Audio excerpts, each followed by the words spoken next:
That attitude adjustment was the biggest reason why they were able to win. Brook Lopez is normally a guy that loves camping on the outside and taking three-point shots. He said, He got those paint touches, and he put it on those smaller guys. That big dude played like a big dude last night. For me, it's one thing to have production, but that attitude and taking advantage and using that to great effect against the Atlanta Hawks, to me, was the biggest reason why the Milwaukee Bucks have a 3-2 series lead in this one. Okay, and before we get to you, Keyshawn, let's welcome in the great Vince Carter. Welcome, Vince. Thanks for being here. How you doing? Guys? Yes, thanks for having me. So we want to ask you, what was the biggest reason last night for the Bucks win? Freddie alluded to it. I think first and foremost, Jrue Holiday imposing his will in the post, not settling for jump shots. The first play of the game in the post, quick elbow, jump, hook. Next, Chris Middleton with the jump shot, and then everyone followed suit from there. Brook Lopez and, the battery pack, a.k.a. Bobby Portis, brought his energy and his will and effort. He imposed his will on the offensive glass as well as the defensive glass. And once they hit the Hawks in the mouth, when you're in, I'm going to say this, when you're on the road for the Hawks, you're saying, hey, the first 5 minutes, stand strong. Take the blow, and then we go from there. Well, they took the blow, but they were never able to bounce back. They got within 7 points, but that was it. And that's because of Bobby Portis and Brook Lopez in the paint dominating.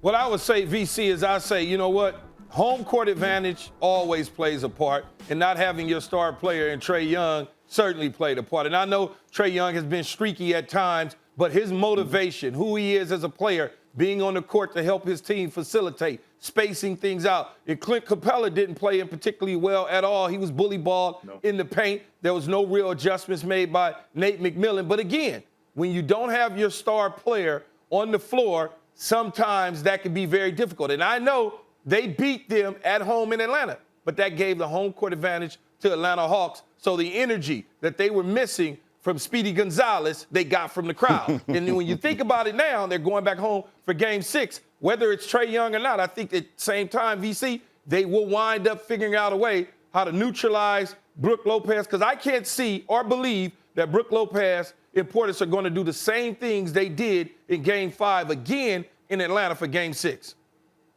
Well, I look at one thing that Coach Nate McMillan said before the game. The team that hits first will win, because you're setting the tone. You're setting the tone on how you want to play, and you're trying to establish yourself before the other team. Well, the Hawks did not do that on the road for whatever reason. The Bucks understood how important this game is to them.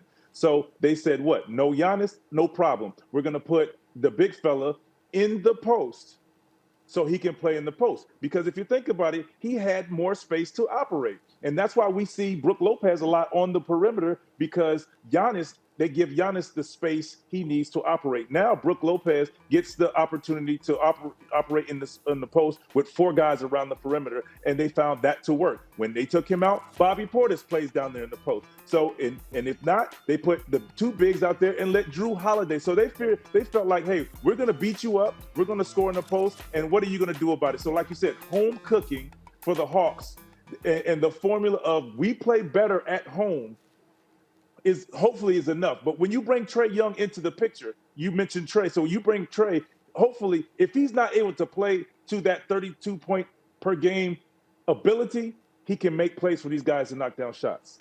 Vince, what is it about in terms of a game like this, if you're the Bucks? Because not trying to slight Mike Budenholzer, but it seemed to me that the Bucks were more about motivating themselves as players to get into the paint, even if that was the game plan. How much of that is more of a players thing now, where you can say we can get whatever we want from the coach, but it's really on us to set this tone and not have to worry about carrying out instructions or the game plan from the head coach in this situation? I think it's a little bit of both, and understanding what works and where your mismatches and what you can take advantage of. And they felt like they could take advantage of bully ball in the post, because when Giannis is aggressive and not settling for 3-point shots or mid-range and getting to the basket, they were successful. And you mentioned earlier that Game 3, that's what they did. Giannis attack into the paint. Well, now they said we need we have no Giannis. We need our bigs or our post-up guys to be aggressive. So now look for the Bucks to utilize that again, to be aggressive. But how do you offset that? Well, you have to attack them on the other end, bring Brook Lopez out on the perimeter to guard. And when they did that, they got him in foul trouble, and they got him off the floor because he couldn't guard guards downhill in pick and roll. VC, when you look at it, and Trae Young, let's assume Trae Young doesn't play for whatever weird reason because he tried to warm up and it didn't look good, so he decided to sit this one out. Can Lou Will, along with Bogdanovic, spread the floor, like you're saying, on switches, bring Lopez in? Now all of a sudden they can knock down threes and get into that type of rhythm that they had in Game 4 while they're at home? Yeah, Key, I tell you, Lou Will did not play well. Bogdanovic, Bogey, he was fantastic, 28 points, but Lou Will didn't particularly play well, and he had those switches, and he really could not get by him without a contest by Lopez. So look for them to kind of to get Lopez on the run first, having to guard multiple actions into an isolation. And with the live dribble, you look for some things like that. You can't just pick and roll, switch, attack. They were prepared for that. But if he has to guard multiple actions, now you kind of get him late on the switch, then you attack him, make him put his hands on you and foul. That is something I think I would try to utilize for Game 6. Okay, Vince, there are some clear adjustments that can be made, but in your opinion, after what you saw last night, is this series over? I mean, it all depends on what you get out of Trae Young, first and foremost. I'm going to root for my Hawks regardless.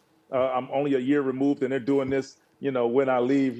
That's another story for another day. But, but no, I think home cooking is good. But if they cannot make the adjustment of stopping these guys in the post, it's going to be a long night, and they go home. So no Trae Young, they could possibly go home. So I'm going to say the Hawks going to pull this off. Thanks for watching ESPN on YouTube. For live streaming, sports, and premium content, subscribe to ESPN+.